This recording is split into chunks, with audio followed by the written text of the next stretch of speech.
शुरुआत मैं राजूदास जी से करूंगा। 500 साल का वनवास, 147 साल का संग्राम, शहादत, ललकार। जिस हिंदू का खून न खौले, खून नहीं वो पानी है, और जो राम के काम ना आए उसकी बेकार जवानी है। राम लला हम आएंगे, मंदिर वही बनाएंगे। और जय श्री राम के नारों के बीच जो ये गलियां गूंजती थीं, आज परिणाम जनवरी 22 को आने वाला है। कैसा महसूस कर रहे हैं रामदास जी?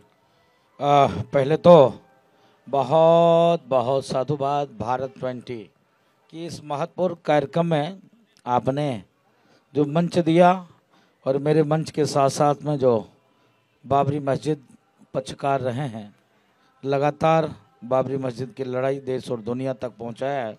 ऐसे पक्षकार के परम यशस्वी पुत्र पिताजी के जाने के बाद भी ये उस लड़ाई को आगे तक पहुंचाया।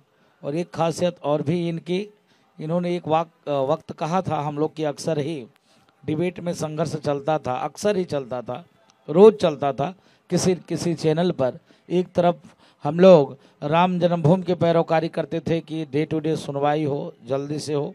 एक तरफ ये बाबरी मस्जिद की पैरोकारी करते थे कि जल्दी सुनवाई हो, ये नहीं कहते नहीं हो, ये भी कहते थे जल्दी हो। लेकिन एक खासियत इनकी ये थी, वो कहते थे कोर्ट का डिसीजन जो होगा उसको हम मानेंगे, ना हम सुप्रीम कोर्ट जाएंगे ना तो हम अंतर्राष्ट्रीय कोर्ट जाएंगे। ये इनकी खासियत। बहुत बहुत साधुवाद। विगत 500 वर्ष के संघर्ष के बाद, एक दो दिन नहीं, आपने कहा कि हम कसम राम की खाते हैं, मंदिर वहीं बनाएंगे। ये नारा गलियों में गूंजा करती थी। ये नारा जन जन के मन में एक उद्गार सी थी कि जो राम का नहीं किसी काम का नहीं, बच्चा बच्चा राम का, जन्मभूमि के काम का। ये नारा चलता था, ये मामूली नारा थोड़े ने। इस नारे के सहारे, इस भाव के सहारे, इस स्वभाव के सहारे कि हम सनातनी हैं, सनातन कभी किसी को दबाता नहीं, कभी किसी को कुचलता नहीं। ये सनातन नहीं है कि तलवार के बल पे सलवार पहना दे, वो सनातन नहीं है। सनातन तो ये कहता है ना, सर्वे भवन्तु सुखिनः सर्वे सन्तु निरामया। विश्व बंधुत्व के भाव के साथ हमारे पूर्वजों ने, पूर्वाचार्यों ने, ऋषि मुनि महात्माओं ने, संतों ने आश्रमों को, पूजा पाठ को छोड़कर, आश्रमों की भजन संध्या को छोड़कर, अपने भक्तों के कल्याण के भाव को छोड़कर, विश्व कल्याण के भाव से अपने आश्रम छोड़कर निकल पड़े। और निकलने के बाद एक जन जागृति जगाई, जिस जन जागृति से संघ विचार परिवार का जन्म हुआ। और जब संघ विचार परिवार का जन्म हुआ, पूरे देश में राम लहर लाने के लिए, सनातन लहर लाने के लिए, या तो शीत लहर अभी चल रही है या तो राम लहर चल रहा है। इस राम लहर को, उद्गार को जगाने के लिए जन जन तक स्वयंसेवक संगठन के कार्यकर्ता पहुंचे। चाहे उनको लाठियां खाना पड़ा, चाहे उनको गोली खानी पड़ी, चाहे झंझावात सुनना पड़ा, चाहे लोगों ने अपमानित किया, चाहे लोगों ने घर में बैठने नहीं दिया, चाहे लोगों ने खाना नहीं खिलाया, धुतकार के भगा दिया, कभी सम्मान नहीं दिया, लेकिन वो जागृति लगातार अपने मन में बना के रखे कि नहीं, मंदिर तो बनेगा ही बनेगा। बाबर अभी हैं, इकबाल भाई बैठे हैं, ये जानते हैं बाबर कोई इस्लाम का धर्म गुरु नहीं था। पूछना चाहता हूँ इकबाल भाई से, लोगों को सीख लेना चाहिए। देश के ओवैसी, सफी वर्क रहमान और ऐसे भी मुसलमान हैं, उससे इकबाल भाई से सीख लेना चाहिए। मैं कहीं बोला बाबर, ये इकबाल कौन होता है? इकबाल जो है ये कौन होता है? इस्लाम जो है मुसलमानों का। अरे गजब बात करते हो। अयोध्या वासी है, अयोध्या की खूबसूरती इतनी सुंदर है, इतनी सुंदर है कि जिसका जवाब नहीं। अयोध्या में साधु संत मठ मंदिर ही है, धर्माचार्य ही हैं, हिंदू धर्म गुरु ही हैं, फिर भी हनुमानगढ़ी, राम जन्मभूमि, कनक भवन, राम के पेड़, इसके बीच के आसपास 16 से 17 मस्जिद है और सभी मस्जिदों में माइक लगे हुए हैं।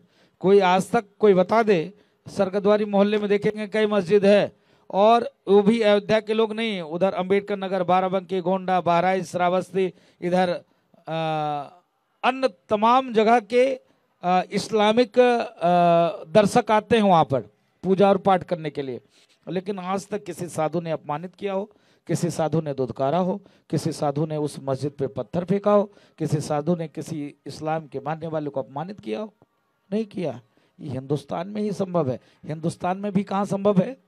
सनातन संस्कृति में ही संभव है। सनातन संस्कृति में कहाँ संभव है? अयोध्या जैसे नगरी में संभव है भाई, बाकी तो कहीं नहीं संभव है। बाकी बता दो, बाकी स्थिति क्या होती है? जम्मू कश्मीर की स्थिति आप लोगों ने देखा होगा, अभी तत्काल की स्थिति आपने देखा होगा, पश्चिम बंगाल की क्या स्थिति है। अभी देखिए, आज मकर संक्रांति के पावन पर्व पर यहाँ से उत्तर प्रदेश से संत गए थे, और जहां संस्कार ही दिया जाता हो, यहाँ देखता हूं बड़े बड़े बहुत सीनियर होते हैं चाचा, लेकिन अगर भगवा वेश में कोई है, किसी के धर्म गुरु हो, ये नहीं कहते हिंदू, किसी के भी धर्म गुरु हो, अगर दाढ़ी बढ़ाए हैं उस स्वरूप में है, चाहे इस्लाम को मानने वाले हो चाहे सनातन के मानने वाले हो, कितना सम्मान पूर्वक उसको देखते हैं। लेकिन मैंने देखा जो पश्चिम बंगाल की स्थिति है, कितना भयावह स्थिति, नंगे करके पीट रहे थे, मार रहे थे। वो मुझको लगता है जिस प्रकार से महाराष्ट्र में पालघर की घटना थी, उस घटना का दोहराने का काम हो रहा था। लेकिन आभार व्यक्त करता हूं, बीजेपी के कुछ पूर्व नेता वहां पहुंच गए, उन्होंने इस चीज का विरोध किया, उनकी जान बचाई। आप समझो पुलिसकर्मी के मौजूद में अपराधी भी अपराध करता है तो भागता कहाँ है पुलिस वाले के पास? कितना बड़ा अपराधी हो, पुलिस वाले उसकी जान की रक्षा करते हैं। लेकिन महाराष्ट्र में क्या हुआ, मैं इसलिए बता रहा हूं कि डेमोक्रेसी में, लोकतांत्रिक व्यवस्था में, प्रजातंत्र में इतना सनातन को मानने वाले को पीड़ा झेलना पड़ता है। क्या वो दिन भूल गए जब आक्रांताओं का शासन हुआ करता था? बैठे हैं महोदय, मेरे बगल में बैठे, उस आक्रांताओं ने क्या किया? सवामन जनेऊ तोलता था, पानी पीता था। एक राम आदर्श, ये एक राम की संस्कृति, एक सनातन की संस्कृति की जो कहा, जब उनके पिताजी ने कहा कि बेटे राज तिलक की तैयारी हो गई, तुम राजा, तुमको बना दिया है और तुम तत्काल मुझको बंदी गृह में डाल दो। मैंने वचन दिया है तुम्हारी माँ को, तुमने वचन नहीं दिया है अपने माँ को, तुम बोलो कि नहीं, वन को नहीं जाएंगे और मेरा राज तिलक होने वाला है, बंदी गृह में डाल दो। राम जी हंसे, मुस्कुराए, चिंतित भी हुए, कहे वाह क्या बात है, यही रघुकुल रीत सदा चली आई, प्राण जाए पर वचन न जाए। क्या यही रघुकुल का रीत है कि जो आप यही संस्कार और संस्कृति सिखा रहे हो? जो अयोध्या का राजा सदैव स्वर्गलोक में देवताओं के पुण्य छीन हो जाया करते थे, लड़ने के लिए जाते थे, और आप अपने बच्चे को ये संस्कार दे रहे हो? आप कह रहे हो कि नहीं, अपने बाप को जेल में डाल दो। ऐसा संभव नहीं है पिताजी, आपने मेरी माँ को जो वरदान दिया है, बेटा उसका पालन करेगा। दूसरे तरफ क्या था, औरंगजेब कैसा था, अपने बाप को जेल में डाल दिया, अपने भाई का गला काटकर और राज दरबार में सजाता था। गजब। फिर भी मुझको समझ में नहीं आता है, हिंदुस्तान के कुछ ऐसे मुसलमान हैं, इकबाल भाई से सीख लेना चाहिए। मैं जैसे इकबाल भाई का नाम लेता हूँ, हिंदुस्तान का मुसलमान जलने लगता है कि इकबाल कोई जो है वो मुसलमान के जो ठेकेदार हैं क्या? ठेकेदार नहीं है। अगर अच्छा व्यक्ति किसी मजहब में हो, किसी संप्रदाय में हो, किसी धर्म में हो, उसका सम्मान होना चाहिए। कोई भी संस्कृति, कोई भी मजहब आपस में भाईचारा सिखाता है, भाईचारा को मानने वाले ये लोग हैं। लेकिन कुछ ऐसे लोग हैं जो क्या कहते हैं, बुत पूजक काफिर होते हैं, इनका गला काट दो, 72 हुरे मिलेंगे, जन्नत मिलेंगे, अल्लाह मिले। अरे अल्लाह ऐसे थोड़े नहीं मिलेंगे, अल्लाह तो मिलेंगे उस भाव से जब तुम्हारा भाव निर्मल होगा। अल्लाह आतंकवादी वारदात करने के लिए थोड़े नहीं बोलते हैं कि बम धमाका करो तो अल्लाह मिल जाएंगे। तो इतने वर्ष की तपस्या है, एक दो नहीं, इतने वर्ष की तपस्या है। मैंने कहा ना, संतों ने आश्रमों को छोड़ा, तब जाकर मोदी और योगी जैसे सेवक मिले, जिसका प्रणाम स्वरूप है। हमने वो भी दिन देखा है, इकबाल भाई इसके साक्षी हैं। अयोध्या में स्थिति क्या होती थी, 84 कोसी की परिक्रमा संत जब करने जाते थे, आज से नहीं हो रहा है, बहुत दिनों से हो रहा है। कब से हो रहा है हम लोग को भी पता नहीं, हमको लगता है बहुत प्राचीनतम ये पर्व था। लेकिन जिस प्रकार से मुल्ला मुलायम सिंह जी की सरकार थी, यहाँ पर साधु संतों को मारा पीटा, बंद किया, प्रतिबंध किया, कितनी दुर्भाग्य की बात था। एक तरफ तो कहते हैं डेमोक्रेसी है, यहाँ पंथ निरपेक्षता है, यहाँ हर व्यक्ति अपने अपने तरीके से धर्म को मान सकता है। जब एक तरफ ये स्वभाव है, ये भाव है, ये संविधान हमको फंडामेंटल राइट देता है, अधिकार देता है, तो एक ऐसा सेकुलरिज्म आपका है। पूछना चाहता हूँ, ये कैसा सेकुलरिज्म आपका है? एक कौम, एक मजहब, एक संप्रदाय को जितना मर्जी है उतना गाली दो, है इतना गाली दो। सनातन कोरोना है, डेंगू है, मलेरिया है, टाइफाइड है, ऐसे बोलोगे? इतना कहो कि रामचरितमानस नफरती ग्रंथ है, इसको फाड़ना चाहिए, इसको प्रतिबंध करना चाहिए, जब सपा की सरकार बनेगी तो इसको बैन कर देंगे। इतनी हिम्मत हो गई, इतनी मजाल हो गई बोलने के लिए। हिंदू मतलब चोर है, नीच है। अरे गजब बात करते हो, ये साहस, ये मजाल हो गया। इस प्रकार से शब्दों का प्रयोग करोगे? अगर फंडामेंटल राइट है आपका बोलने का तो कोई ये क्यों नहीं बोल देता है? बैठे इकबाल भाई, आज तक तो किसी ने नहीं पूछा मोहम्मद साहब का जन्म कहाँ हुआ, मोहम्मद साहब के पिताजी का क्या नाम है? किसी ने पूछा कोर्ट में जाकर क्या यहीं पे तुम्हारा जन्म हुआ, यही तुम्हारी मस्जिद है? किसी ने नहीं पूछा, किसी के अंदर दम नहीं है पूछने का। और कोई पूछे ही क्यों? किसको अधिकार दिया? किसी भी धर्म का अपमान करने का ठेकेदारी किसी ने क्यों लेके रखा है? सिर्फ सनातन की ही ठेकेदारी लेकर रखा है। जितना गाली दो सनातन को, जितना गाली दो सनातन को, उतने बड़े सेकुलर है।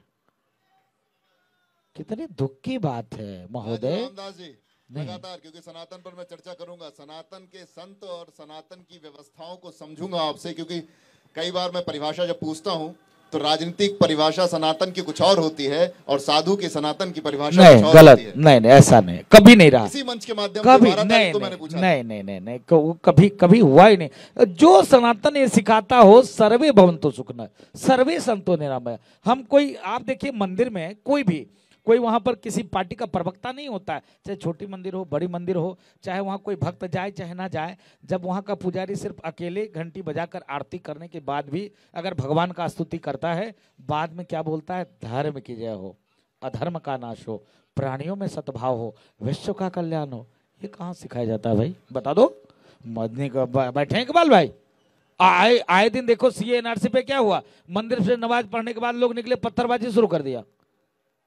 अगर कोई ऐसा पापी उनके धर्म गुरु रहे होंगे, सिखाए होंगे, तभी तो ऐसा कार्य हो रहा था। किसी मंदिर से निकलकर किसी गला काटने की तो बात नहीं हुआ। किसी मंदिर के माइक से नारा लगा हो, इकबाल भाई बैठे हैं, अयोध्या के किसी भी मंदिर से नारा लगा हो कि भाइयों, साधु संतों, मंदिर से निकलो, अयोध्या में कोई मुसलमान नहीं रह सकता है, इसका गला काट दो, मस्जिद को नष्ट और विनष्ट और ध्वस्त कर दो। इकबाल भाई प्रत्यक्ष उदाहरण है। मंदिरों से ये लगता था इकबाल भाई के साथ में बैठकर कि भाई ये हमारा घर परिवार का भाई है, हमारे परिवार के हैं। बाहरी कोई कुछ बोले, कुछ कहे, लेकिन आप कुछ नहीं बोलोगे, और इनके पास कोई कमी होगा तुम पहुंचाओगे। आप समझो, अयोध्या की मंदिर की खूबसूरती, जब विवाद चल रहा था तो लोग अपने घरों को, मुसलमान परिवार वैसे ही डर के मार से कहीं मेरे साथ अप्रिय घटना न हो जाए, वो कहाँ आते थे? मंदिर में रहते थे। पूछिए, इसके गवाही इकबाल भाई। यहाँ हमारे तमाम ऐसे मुस्लिम भाई हैं, तमाम ऐसे लोग हैं जो सीनियर हैं, श्रेष्ठ हैं, बुजुर्ग हैं, उनसे पूछिएगा, बताएंगे कि सभी मंदिरों में रहे कि नहीं, भोजन मिला कि नहीं, सुरक्षित रहे कि नहीं, कोई एक बाल उखाड़ा क्या नहीं। यह मंदिर सिखाता है महाराज। लगातार आपने कैसे कह दिया, आपने कैसे कह दिया कि जो है साधु को जो है अलग जो है सनातन होता है, राजनीतिक दलों का अलग सनातन होता है?